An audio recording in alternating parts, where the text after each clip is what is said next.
I'm Matt Downing, and welcome to Diving Deep EDU.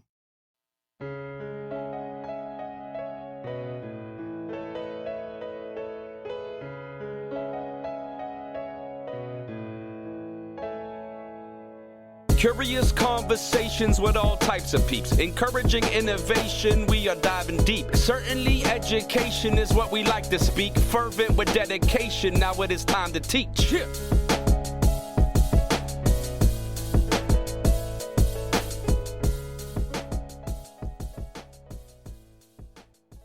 Hey everyone, and thanks for joining me on Diving Deep EDU. This podcast is based in conversations that are willing to go off on a rabbit trail or two in order to find those aha moments. Those times when someone is able to say something in a way that brings increased clarity. Now, I'm an educator, so much of our conversations will have that as the end goal.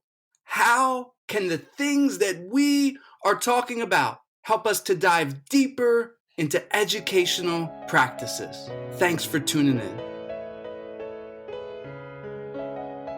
Our guest is Jon Smith. Jon is a former teacher and tech integrator. He is a speaker, college professor, auto detailer, golfer, and he helps teachers succeed using Book Creator. Jon, thank you so much for joining me today. How are you doing? Oh my gosh, I'm doing great. Thank you so much for having me today. I appreciate it. Yeah, this is good. I'm really excited to have this conversation and to learn more about you, Book Creator, education.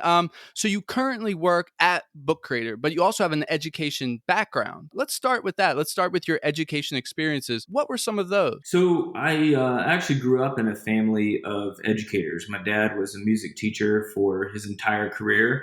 My mom started out preschool, kindergarten, and then she went to work for a nonprofit. But even then, she helped my dad, play in the piano for his choirs. So, I've been in the classroom from about the time I was one until, forever, right? So it's been part of me for a long time. But yeah, I went to college to be a psychology major, and was watching Kindergarten Cop one night. And, I was watching it and I was like, you know what? I like helping people, and, I'm going to change my major. And so that next day I went and changed my major and decided I wanted to be kindergarten cop. And, I didn't want to teach kindergarten. I didn't want to be a cop, but I wanted to be like that. So I changed my major and kind of never looked back. I taught special ed for 12 years. I was a technology integration specialist for 7. And like you said, now I'm working as the teacher success manager here at Book Creator. So I get to spend lots of time with teachers and trying to help them use Book Creator. So were both of your parents music teachers or just one? So my dad was a music teacher, and then my mom just played piano for him. Okay. But she worked as a preschool teacher, kindergarten teacher for a little while, but then she went on to nonprofit and worked for the American Heart Association for many, many years. Did you pick up any musical talents from your parents? My dad thinks I know how to sing. I don't. I don't particularly enjoy singing in front of people, but I do play the trombone. So I played trombone from about 5th grade through college, even a little after college, played in a couple bands here and there. But I haven't touched it in a couple of years. I'm ashamed to say that, but I do still know how to hold it. So that's a good thing. So thinking about your time in education, thinking back, what are some experiences or what are some memories that remain imprinted in your mind? Oh gosh. I think I can think of 3. I think that really kind of stand out to me. One was when I first started teaching, and I look back at that and I'm glad that I don't have any videos of myself. Because I think I was probably pretty bad. I like to yell a lot. Like, it wasn't good, right? It just wasn't a good thing at all. Now, my wife would disagree with me. She says she thinks I'm a pretty good teacher, but I didn't think that at the time. I didn't think it was all that good, right? I think that was it was just a time where I was trying to feel things out. As a new teacher, almost 20 years ago, trying to figure out what to do and what was that right move for me. And then the move kind of shifted when, and I guess it sounds crazy, but it shifted when I found Book Creator. And for the first time, like I realized that I could take my students' work that was total garbage and publish it in a book and send it out there for the whole world to see. And my kids were kind of like, well, why would we do that? You told us our writing is garbage. And I was like, well, it is. And they were like, well, if we're going to make a book for the world, don't you think we ought to make it good? And so at that moment, like I realized that we don't need to be like sucking down all these worksheets all the time, and that we could create something meaningful and send it out there, and that would totally get the kids involved in the learning process. And so for me, that was a big shift, just getting away from worksheets and trying to find ways to engage kids and create with them, and so I think it was powerful. And then that whole idea of publishing student work and creating led me to this belief that a lot of kids, they don't necessarily like school because the work that they do is given only to their teacher. And a lot of times I don't want to grade it. I didn't even want to read their stuff a lot of the times because it was so bad. But when they publish work out there for the world isn't getting paid to read their stuff. The world isn't getting paid to leave comments or grades or things like that. And I think that's why like YouTube and podcasting and TikTok and all that stuff is super popular, is because these kids want feedback, even if it's negative. They want it from other people. They just don't want it from their teachers. And so those were the big shifts in my mindset as I was going through education, is that we needed to create more. We needed to put stuff out there for other people to view, and that would help. I want to pause and ask you this now. Thinking about Book Creator, or even separate from that, right? What does students creating, or how does students creating and publishing help build their agency? So to me, when students, if I hand a student a worksheet, there's no ownership in that whatsoever. It's somebody else made it. A lot of times teachers don't even know who made it. It was just some worksheet they found and they wanted to use, and it went along with their subject area. But there's absolutely no ownership from the student at that point. But when you create something and you're getting kids making something from scratch, whether it's a book or whether they're 3D printing something or whatever, it doesn't matter. When they are creating, then it gives them the ownership of what it looks like. It gives them the ownership when things go wrong. It gives them the ownership when things go right. It's totally on them. And when you have that ownership, it's total engagement, because it's mine. I get it. It's all mine.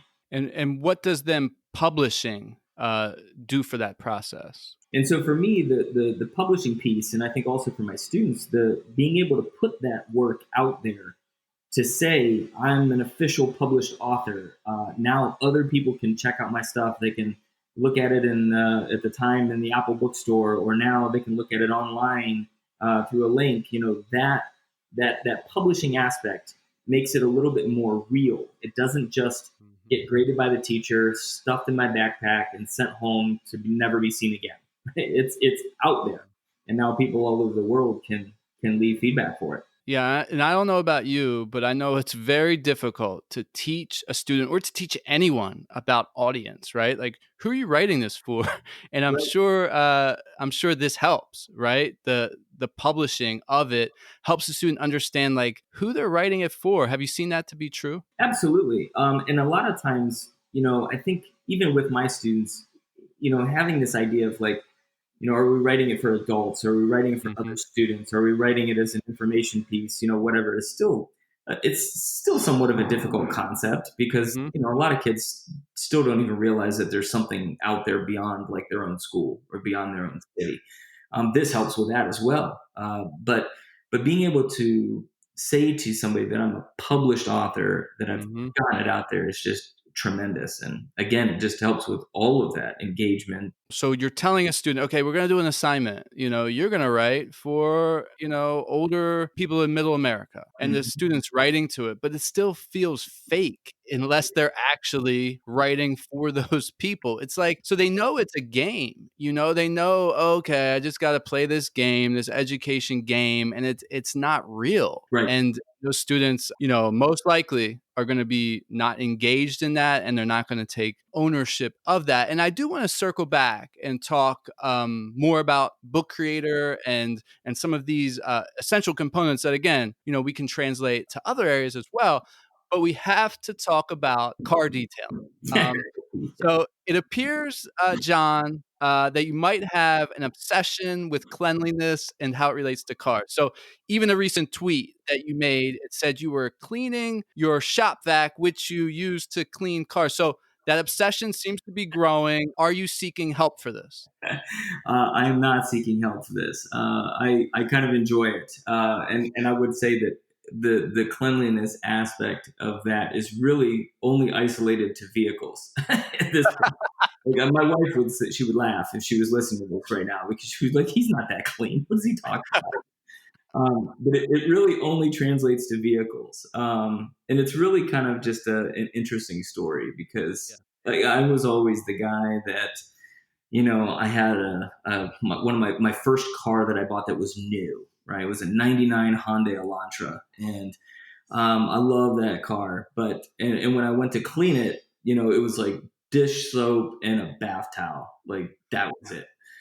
And like I was just like, why are all these swirl marks on my car, right? And I had no knowledge of any of this, and I just really didn't even care. Like it was like cleaning a car was something that you did once or twice every couple of months.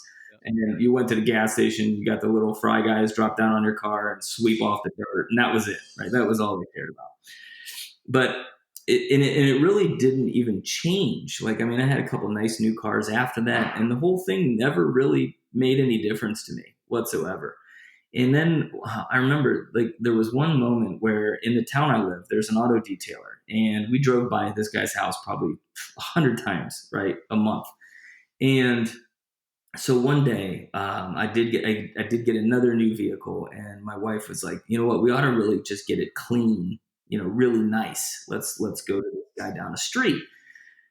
And I said, okay. And so we took it there, and the guy had it for like 3 days, and I think I spent like $350, $400 to get it detailed, and it looked miraculous, right? I mean, the guy was a wizard, and I couldn't believe it.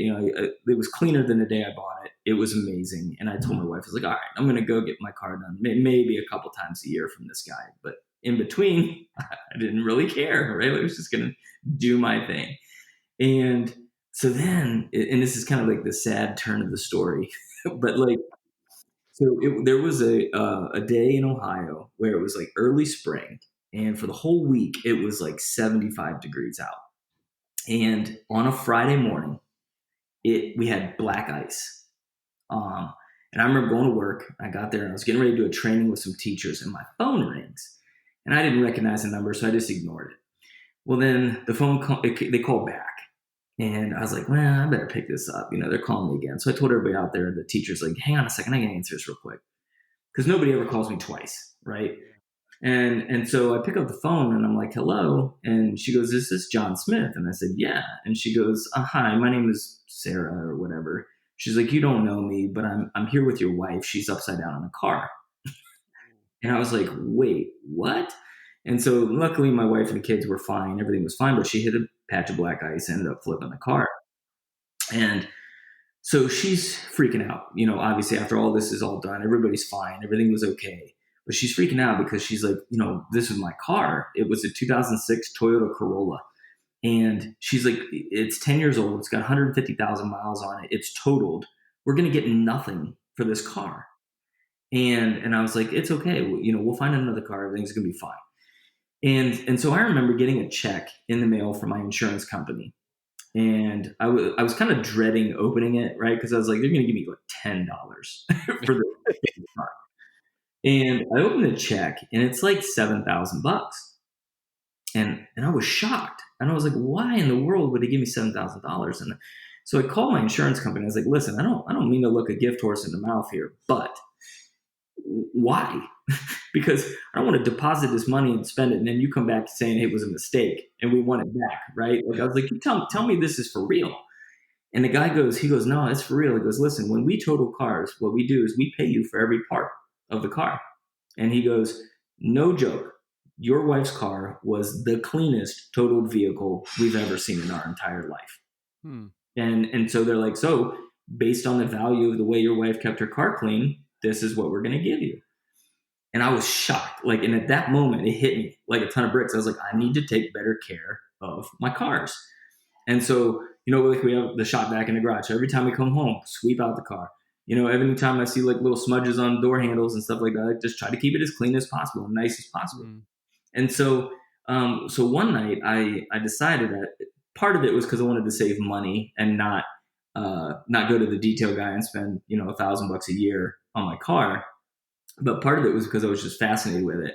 I got online and I found, this was like late, it was like at 2:00 in the morning on a Saturday night. Like my wife fell asleep on a couch next to me and I was just like, now what do I do? Right. And so I ended up going online and looking for an online auto detail course. And I watched a bunch of videos, took the test, got certified, got some little plaque sent to me in the mail. It was so cheesy, right? But I learned a ton about detailing cars. And so I just started doing my wife's cars and my cars and just trying to keep things as clean as possible and practicing along the way and trying new things.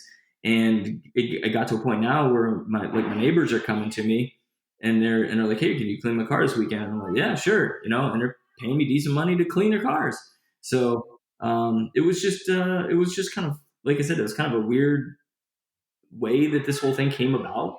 But now I really enjoy it and people enjoy their clean cars. And I think you feel better when you get into a car that's clean and, you just enjoy driving and enjoy doing what you do. So that's kind of how it all came to be.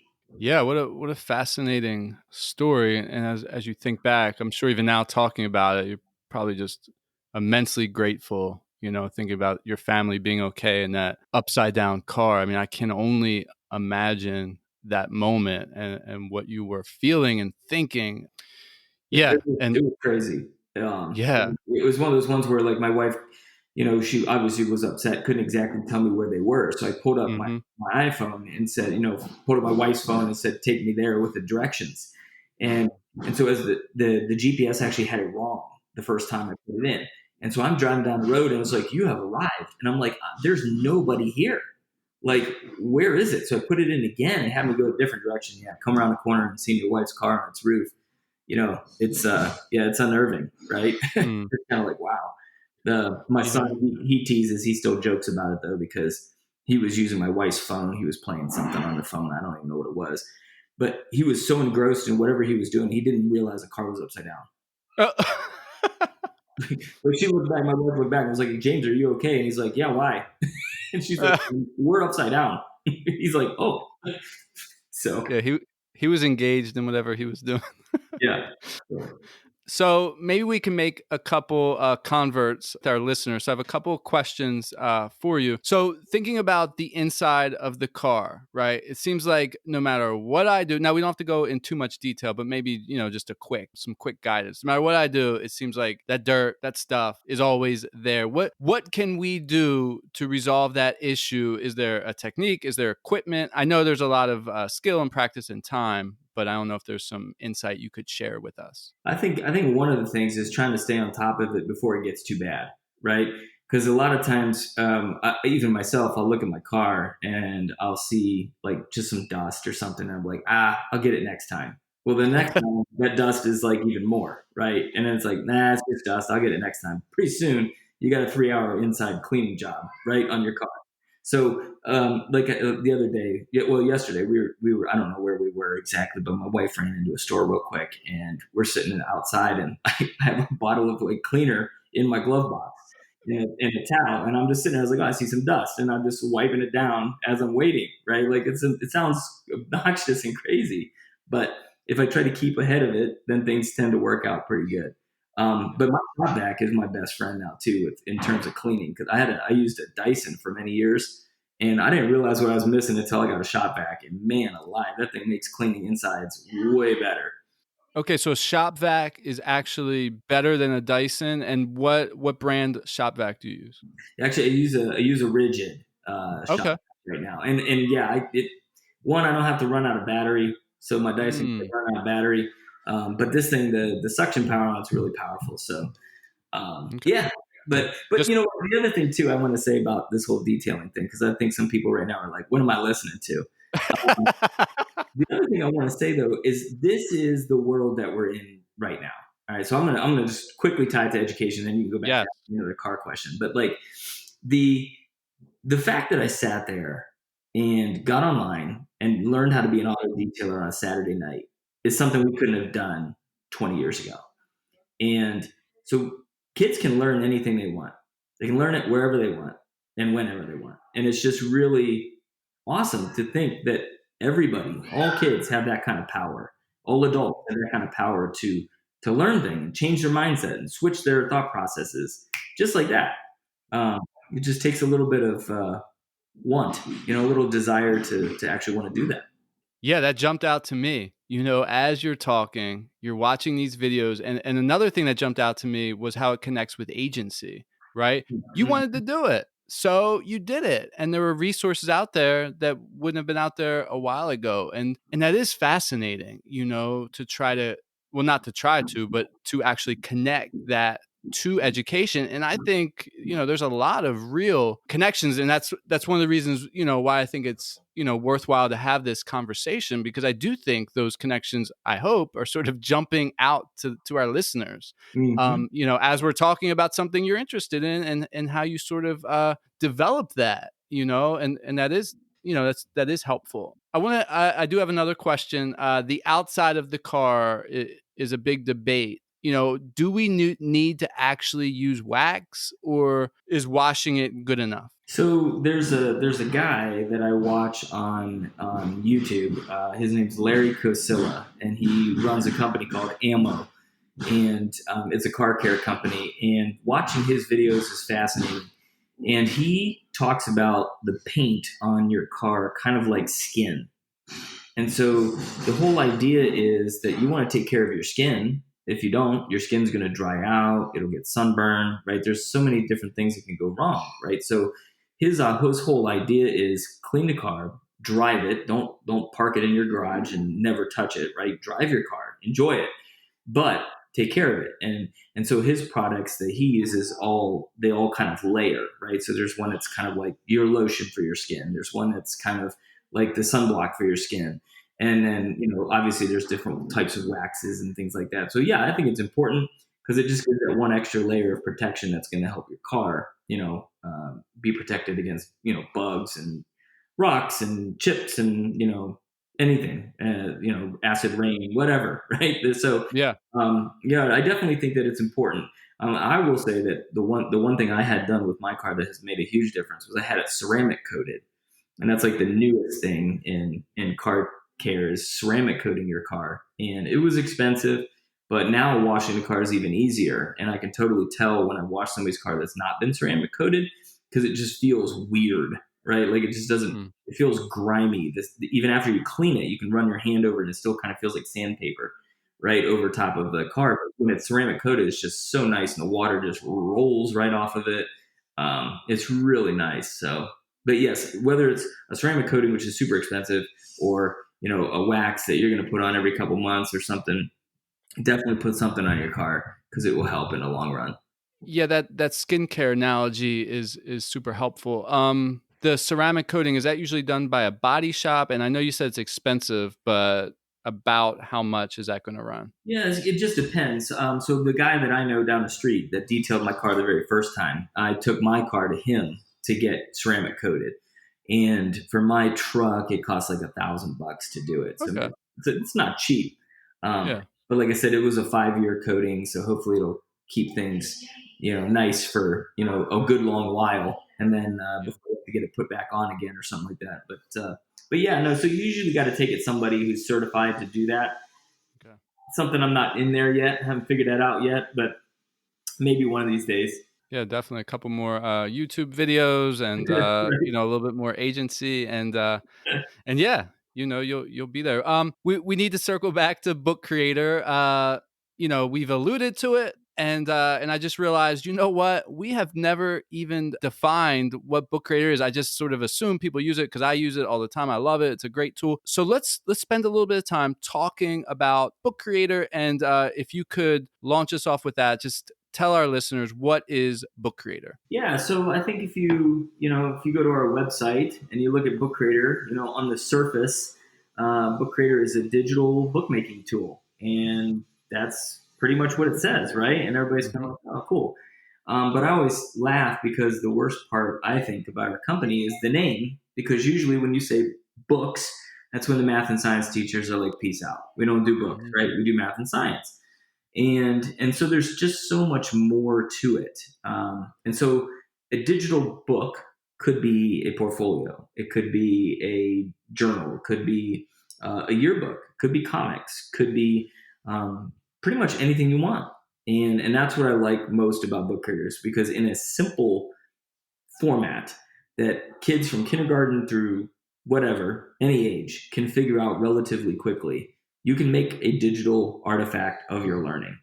And like I said, we just happen to call it a book, right? But it could be a lot more. And it's just, like I said, it's really, really easy.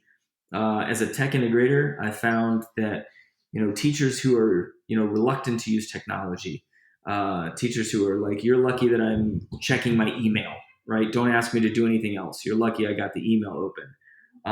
They're finding out that Book Creator is easy to use, and they are enjoying using it. And so it helps them move their process forward in thinking that, yep, technology isn't bad. I can do really cool things with it. What makes book creator unique? There's a ton of, tools out there, different platforms, different software, different apps. What makes book creator unique? I think there's a couple things that really make it unique. One is the ease of use. I mentioned it already, but to me, it's so powerful because learning the tool doesn't get in the way. I've learned lots of tools over the years, and there's some of them that are just fantastic, but you have to spend 2-3 hours trying to figure out how to get it all to work. And like I said, I can get Book Creator up and running with some kids in kindergarten in about 10 minutes, or less. So I always tease teachers and say, I don't teach students how to use Book Creator. I teach teachers how to use Book Creator, right? And kids will figure it out, like I said, in about 10 minutes flat. But it's, that's one. I think the ease of use is one that is very powerful. The fact that you can import so many different things in Book Creator, I think, is powerful. So you can bring in photos, you can bring in video, you can bring in audio. We could take this podcast and we could upload this podcast into a page in Book Creator and then add other graphics and other cool things around it and just say, look, here's an artifact of my learning. It's this podcast that we made. Listen to it while you're reading through my book. I think another thing that's really powerful are the accessibility options. So in Book Creator, we really, like in the last few months, we made 230 accessibility improvements. And most of those are under the hood and nobody will ever see them. But the fact that you can do speech to text in 120 different languages, the fact that you can add captions to any video that you import into Book Creator, the fact that you can add a transcript onto an audio button. My apologies for the noise in the background. I don't know if you hear that or not. Is that a drone? Well, we were renovating my house. Okay. Yeah, my brother-in-law and my father-in-law are helping, and so you got to take the help when you can get it. Yeah. Yeah. We're putting down flooring, and there's no place safe in the house. But anyway, I just wanted to put that on the side there. But being able to import all of those different types of media and things like that into a book just makes it like the ultimate compilation of your learning. And like I said, some kids may say, well, I'm not real good at writing. That's fine. Use the speech to text. I know you're good at making videos, right? Make a video, put it into the book. Do all those kinds of things, and make it whatever you want it to be. Yeah, you've alluded to some examples, but I'm wondering if you could give us a couple more to sort of, inspire some of our listeners. Like, oh yeah, okay, I could use it that way, or I could use it this way, or I could use it that way. Could you share a couple examples that you've seen that have really sort of impacted student learning? Yeah, I would, and some of this answer is actually going to come out because of the whole remote learning thing that most teachers are finding themselves in right now because of the virus and Hmm. all that stuff. But I have a teacher. I'm actually going to interview her later this week for one of our webinars. And what she did is she turned Book Creator into a read aloud for her kids. So with the remote learning happening, she read a book. She took the pictures of pages of that book, put it into Book Creator. Now she did reach out to the author and asked if she could do this, and they told her yes. Okay. She took pictures of each page of the book, put it into Book Creator, and then added her own little audio button of her voice reading that book for her students. Then she did like extension activities inside each page. So it was, I think the book was called Over and Under the Snow. And so the first page was talking about the snow being soft and white. And then so underneath that, though, instead of just flipping the page and reading the next one, there was an extension activity. It's like, have you ever wondered why snow is white? If so, click here. Right. So it turned this read aloud into an interactive book that helped these students. And I thought it was a great example of ways that we can continue that learning, even in these weird remote learning situations that we find ourselves in. Yeah. Another one, a teacher, again, in a remote learning situation, took Book Creator and put her entire weekly lessons in Book Creator. So the kids would get the book, they would flip to the page and it would say, here's what you need to do for Monday. And there was a read aloud. And then there was a math worksheet that they could use the pen tool to answer. Then there was like a drag and drop sorting activity. Then there was like a map activity. And then there was something they could run around and do with their parents. So like I said, it can really be anything. I was going to use it for my grad class as almost like a learning management system. And the entire course was going to be in Book Creator. And then the teachers were going to complete activities in their own copies of the book. And unfortunately, with the virus, I didn't get to teach that class. But there's so much more that, like I said, yearbooks, science journals, creative writing. We've got high school kids writing children's book for younger students. There's just, I was on a mission one day. I was talking to a school district, I think, and it got me thinking, is there an area where Book Creator can't be used? And so I looked up their district and I looked at their entire organizational structure for this district. And I was like, okay, how can I use Book Creator in the bus garage? How can I use Book Creator in the cafeteria? How can I use it in math and science and administration? How can I use it for PD? And it was able to come up with like ways to use it for everything, So like instructional manuals for new bus drivers, digital lunch menus for the cafeteria. I mean, just you name it. Like, yeah. I've yet to find a way that I can't use Book Creator for something. And thinking about that last example, wouldn't it be great to have the students, right, creating the menus for cafeteria, and then their work is sort of up, and then everyone's able to see that, that would make that an authentic learning experience. I got to ask, you got to give me a math example because, some math teachers, some of this is difficult to, relate to. How could they use Book Creator? So one of the things that I always did with my students is fight, right, about math. They would hate it. And they were like, why do we have to learn this? And for a long time, my response was because you need to, right? Like you just have to learn this. And that didn't fly, right, with the kids. And a lot of times the kids would look at me and they say, like, we hate this textbook. And I'm like, I'm sorry, this is what we've got, right? This is the textbook I'm supposed to use. We'll find other examples, but generally speaking, this is what we have to use. And I got tired of fighting with them about it. And one day they argued about the math book, and I looked at them and I said, listen, if you think you can do better than a multi-million-dollar math textbook making company, then you put your money where your mouth is. And so they did. And they ended up making a math textbook. And it was like 27 chapters long. And so in that textbook, the kids were able to create their own problems, show us step-by-step written directions on how to solve the problems. And if written directions aren't enough, you put in a screencast. At the time, we used Explain Everything to make screencasts showing how to solve the math problems. Put that into the book. Then put in interactive quizzes. Put in cool photos that help demonstrate the point that you're trying to make. So I think that from a math perspective, it could be as simple as here's a digital version of a worksheet, but there's a little audio button at the top where I can explain how to solve that problem for you in case you get stuck. Then it could move to kids explaining how they're solving problems, because when kids teach it to others, then you know they know it, right? If Johnny can teach me how to solve this quadratic equation, then he knows how to do it.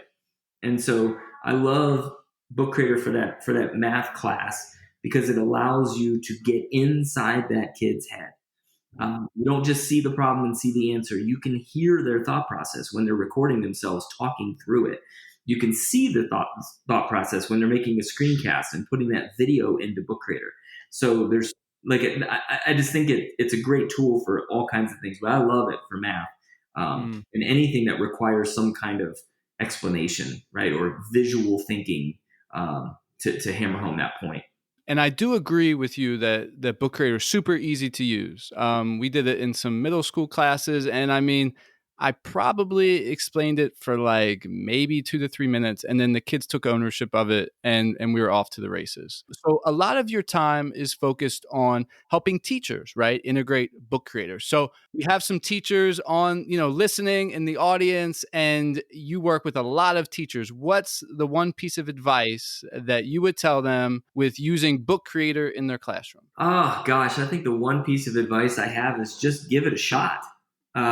Again, I think, with teachers, especially right now, we are beyond stressed, right? We don't know what's going to happen next year. We don't know what happened to last year, right? It's just like vanished on everybody.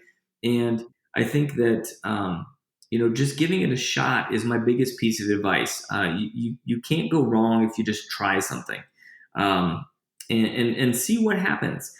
Start small, right? Make a book about your class. Share it with the kids, see if they enjoy it.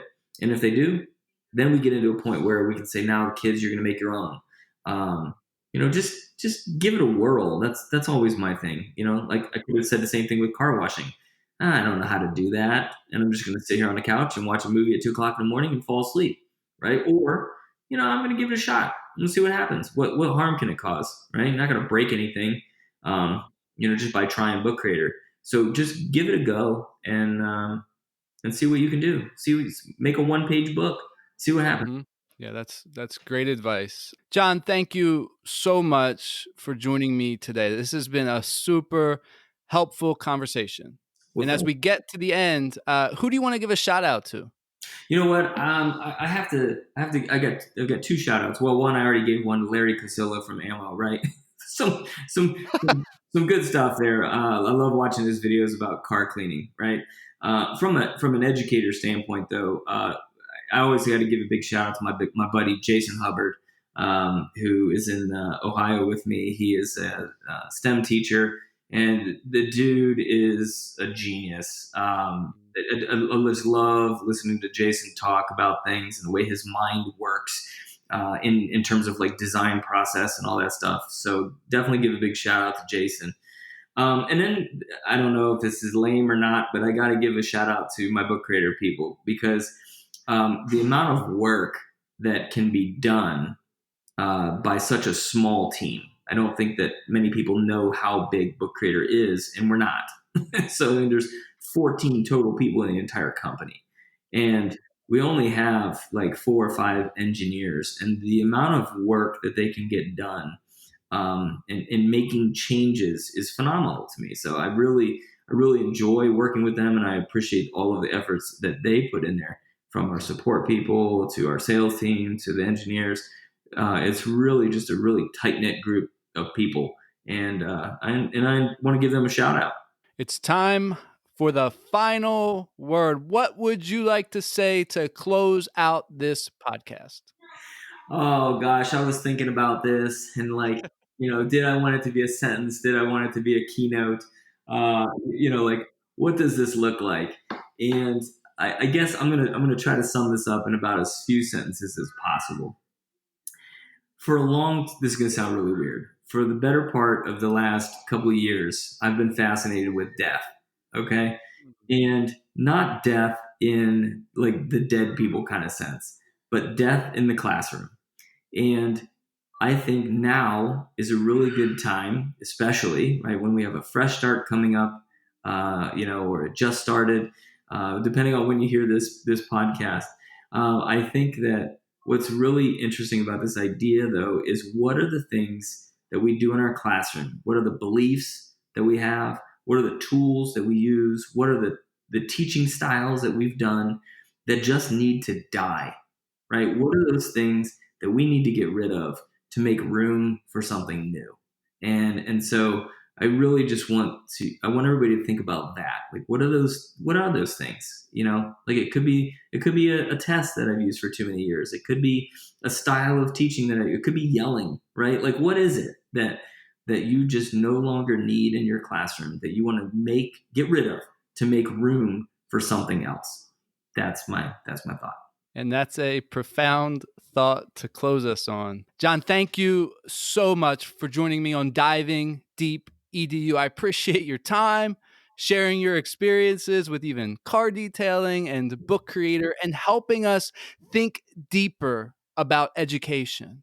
To those listening, thank you. Thank you for tuning in to Diving Deep EDU. If you like this episode, you need to subscribe, share it out. Please post a review on Apple Podcasts. All of those things will help get this podcast out to more people. Until next time. Wow, it's time to reflect. That's astounding. You've been checking out the podcast from Matthew Downing. Hope you like diving deep like a scuba diver. And the show provoked hope. That's our true desire.